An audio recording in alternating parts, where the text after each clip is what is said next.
নমস্কাৰ, PRD একাডেমীলৈ আপোনালোকক স্বাগতম জনাইছোঁ। আজি আমি আলোচনা কৰিম অসমীয়া ভাষাৰ ব্যাকৰণৰ।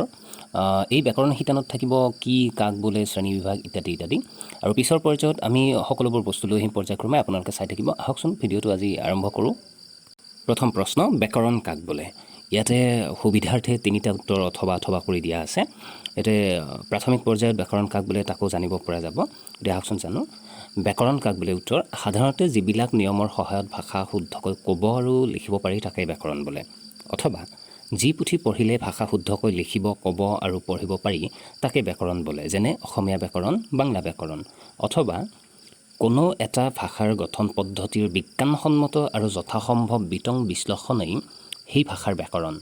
প্ৰকাৰান্তৰে ক'বলৈ গ'লে ভাষাৰ গঠনৰ শৃংখলাবদ্ধ আলোচনাকে ব্যাকৰণ বুলি ক'ব পৰা যায়। 2 নম্বৰ, ব্যাকৰণ কেই প্ৰকাৰৰ? উত্তৰ, ব্যাকৰণ সাধাৰণতে 3 প্ৰকাৰৰ। 1. ঐতিহাসিক বিৱৰ্তনমূলক ব্যাকৰণ। 2. সাম্প্ৰতিক বিশ্লেষণাত্মক ব্যাকৰণ। 3. সাম্প্ৰতিক তুলনামূলক ব্যাকৰণ। 3 নম্বৰ, ব্যাকৰণে ভাষাৰ গঠনৰ ঔচিত্যৰ বা শুদ্ধি বা অশুদ্ধি বিচাৰ কৰিব পাৰে নে নোৱাৰে? উত্তৰ, পাৰে।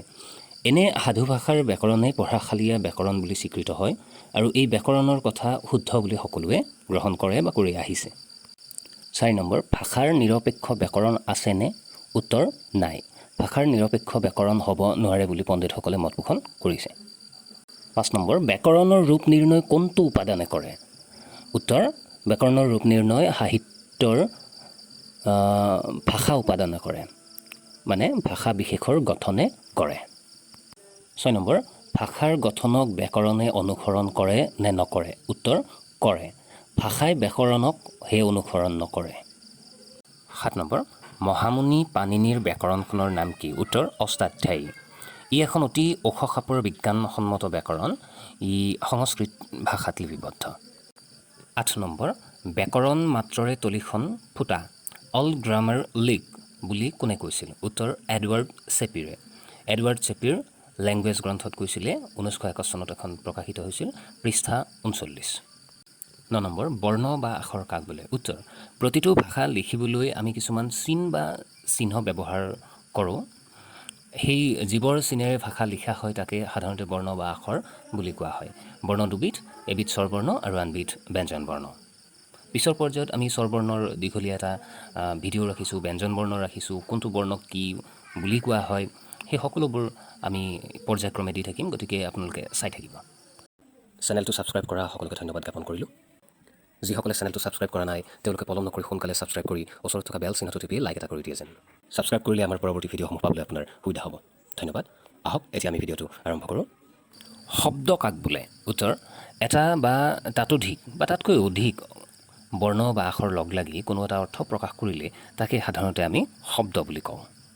11 নম্বৰ, বাক্য কাক বোলে?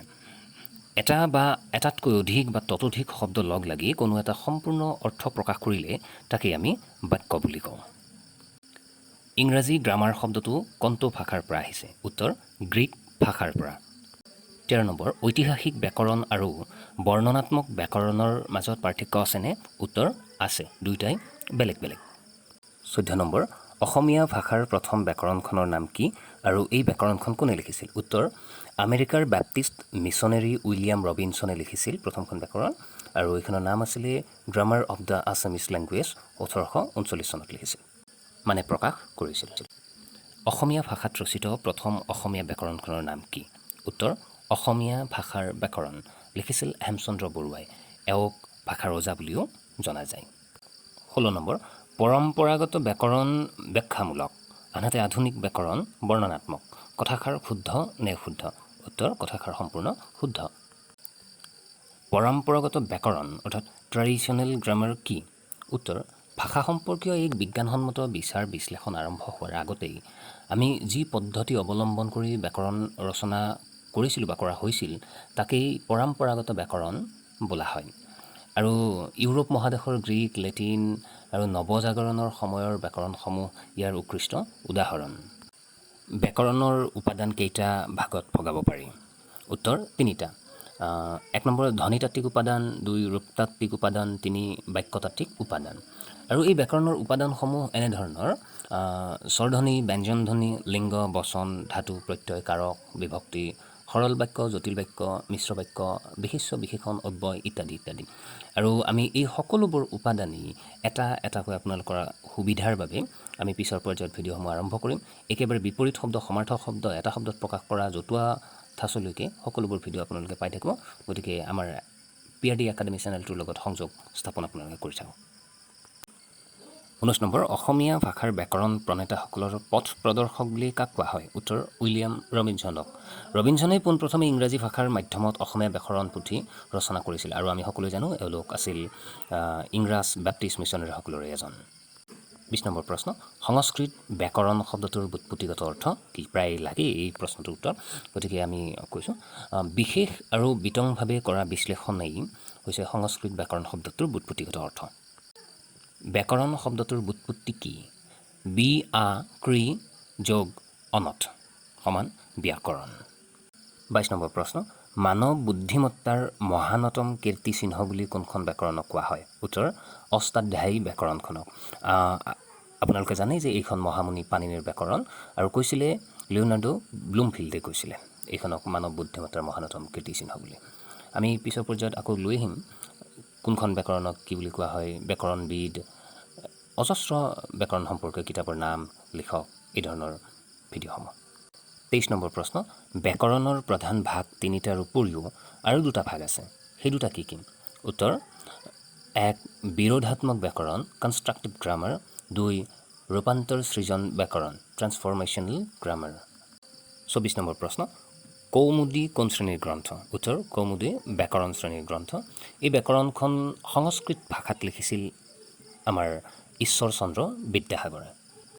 আমাৰ অসমীয়া ভাষাৰ ব্যাকৰণৰ শিতানটোৰ শেষৰ প্ৰশ্নটো হৈছে, গৱেষক বা বাকবিজ্ঞানবিদৰ বাবে উপযুক্ত বুলি কোন শ্ৰেণীৰ ব্যাকৰণ অভিহিত কৰা হৈছে বা হয়? উত্তৰ, সামগ্ৰিক ব্যাকৰণক। এনে সামগ্ৰিক ব্যাকৰণ প্ৰকৃতপক্ষে ভাষাৰ প্ৰসংগ কোষৰ দৰে, অৰ্থাৎ ই ৰেফাৰেঞ্চ গ্ৰামাৰ বুলিও ধৰা হয় ইয়াক। লগতে আপোনালোকক জনাই থওঁ, প্ৰতি সোমবাৰে আমাৰ অসমীয়া সাহিত্যৰ বুৰঞ্জী থাকিব, প্ৰতি বুধবাৰে অসমীয়া ভাষাৰ ব্যাকৰণ থাকিব, আৰু প্ৰতি শুকুৰবাৰে সাধাৰণ জ্ঞানৰ প্ৰশ্ন, ভাৰতৰ ভূগোল, অসমৰ ভূগোল, সংস্কৃতি বিষয়ক বিভিন্ন ধৰণৰ প্ৰশ্নসমূহ থাকিব। এই ভিডিঅ'টোৰ উপৰিও আৰু অধিক জানিবলৈ অথবা আপোনাৰ কিবা প্ৰশ্ন থাকিলে আমাক যোগাযোগ কৰিবলৈ নাপাহৰিব।